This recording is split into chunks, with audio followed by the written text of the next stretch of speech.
So today I'm reviewing the Surface Laptop Studio. I've been using it for a few weeks and look, this thing is absolutely gorgeous. But I will say straight up, just like the Surface Pro 8, you are paying a Microsoft tax. You're paying a lot of money for premium looking hardware with performance that is not up to the competition, okay? Let's just keep that in mind. But I want Microsoft to keep pushing. And I think the problem right now is that the chips they have access to, like from Intel and AMD, just require too much cooling for the type of form factor that Microsoft is going for. Like if this thing had a M1 Pro from Apple, then this thing would be an absolute monster because this sort of style would be able to cool it efficiently. Instead, Microsoft is still stuck using these power-hungry CPUs from Intel and AMD, and it's gonna take some time for them to catch up. With that being said, if you're looking at this specific SKU I have here, it costs $2,100.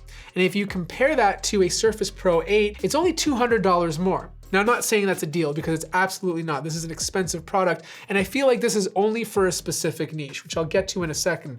I do want to take the time to say that carrying this thing around is super light. It's not a heavy laptop. It's about 4 pounds, a little bit less if you go for the i5.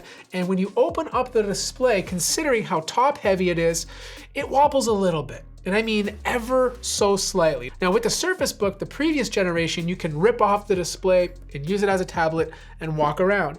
This is keeping everything connected. There's a few different positions you can work in. For example, this is the traditional laptop position. And when you look down on it like this, you wouldn't realize that there's a base underneath. Now, if you disconnect the monitor, you can push it forward, which I call a touching experience because it's right front and center. And then if you bend it down even further, you can use it as a regular tablet. If you bring it back up, you can flip it backwards if you want to use it as like a regular display, or if you have someone behind you and you want to show them what you're looking at. And then of course you can flip it back in traditional laptop mode and use it like you'd use a normal laptop. Now, if you were to look at the design of this and flip it around, it literally looks like there's a tablet on the bottom and it was pasted or glued to a MacBook Pro. In fact, the ports are very similar to a MacBook Air and MacBook Pro with only 2 Thunderbolt 4 ports on the left-hand side. And then on the right-hand side, you have your Surface Connect port, your audio jack, and then on the power connector, there is a USB charging port. Now, if you decide to buy the Slim Pen 2, there's a perfect spot for it in front of the laptop. There's a very strong magnet there that connects the pen and charges it at the same time. The magnet is super strong. Like you could literally shake this all day and the pen is not going anywhere. Now, personally, I'm a bigger fan of the Slim Pen 2 compared to the Apple Pencil 2. The Apple Pencil 2 is probably better for professional artists, like the ones that are drawing really intense, intricate pictures. But for simple note-taking and sketches, I think this offers a more natural experience. Not only to me does this feel more comfortable in the hand, they've also added a few features to make it feel more like you're writing with a real pencil. For example, whenever you write on the display, there's a tiny little vibrating mechanism inside of the pen that makes it feel like you're scratching the surface with an actual pencil. It's slight, but I do notice it. On top of that, there is a soft rubber tip. So when you're pressing down on the display, it feels like you're pushing your pencil into soft paper. Now, just based on my experience, the 120 Hertz lowers that latency compared to the Surface Book, so writing feels a bit more natural compared to its predecessor. Now, this display is absolutely gorgeous. It's 14 inches or 14.4 to be exact. It has that 3:2 aspect ratio. It's QHD+. It has great color accuracy. It has fantastic brightness. It's a beautiful display. But I know some people are gonna complain about these bezels. They are quite chunky for this style of laptop, but I think they had to do it, right? Like, look at this thing. You know, you have this very thick display because of the back panel that allows you to flip it in different portions. They needed some sort of holding mechanism to keep this thing secure. I think if they made the bezels any thinner, the display would feel a bit more flimsy and would kind of reduce your confidence in using this product. Of course, you log in with Windows 10 Hello. It's super fast and it gets it every single time. And just like the Surface Pro 8, you have that beautiful 1080p webcam, which is probably the best you can get on a Windows laptop right now.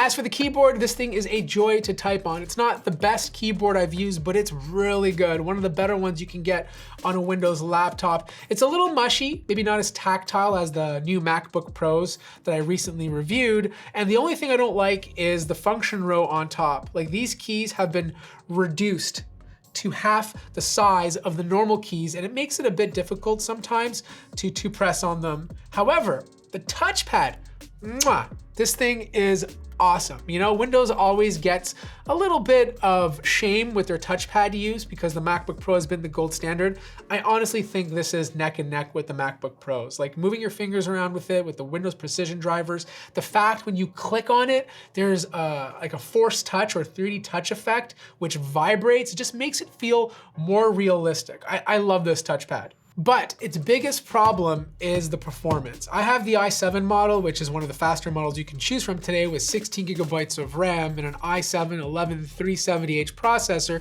This is an H processor from Intel, but it's only a 4-core processor. And for Microsoft's fastest laptop, it's kind of frustrating, you know? The problem is they couldn't really go with anything faster, because if they did, it would require a bigger chassis and a lot more cooling to keep this thing under load. And Microsoft wants to create a product that is not only cool and geared towards creators, but they want it to be quiet. So they're kind of in a pickle right now.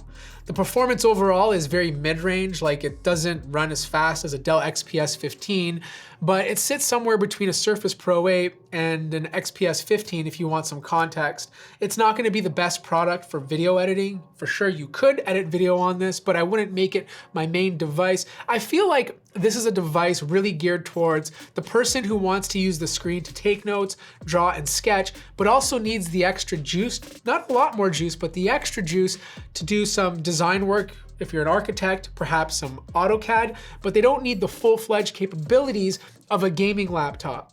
The cool thing though is heat is under control. Like, this thing never gets insanely hot. And even when it does, the fans kick on to keep it cool. If you have this on performance mode, the fans will get up to about 45 decibels, but the fans don't activate right away like they do on other Intel and AMD laptops. It takes some time or sustained performance to get there. Surface temperatures are also great. Overall, pretty good thermal management. Quick interruption, one thing I forgot in the video is that when this thing is venting air, it's doing it on the front sides of the laptop. Most laptops do it back here, they do it on the back sides or on the back of the laptop. The Surface Laptop Studio is doing it on the front, which is kind of annoying because when you're holding your mouse here, you can literally feel the heat coming out, and it intensifies as if you're pushing the laptop under load. Now, it's not intensely hot where it's gonna burn your hand or anything, but if you're in a hot climate, it's gonna feel uncomfortable after a while. And it doesn't matter if you're left-handed or right-handed.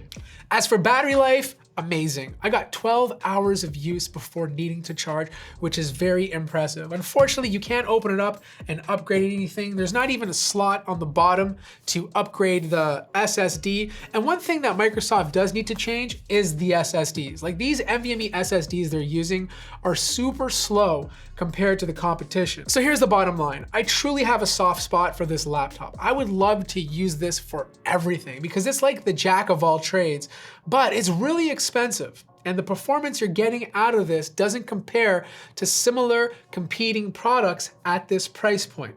Now, I'm not saying you shouldn't buy it. What I am saying is it's for a very specific use case. If you're the individual that wants something this beautiful and needs the extra power over a regular Surface Pro 8, but doesn't need the crazy gaming performance of a gaming laptop or the performance creator laptops like the Dell XPS 15, I think this is a device you should probably look at.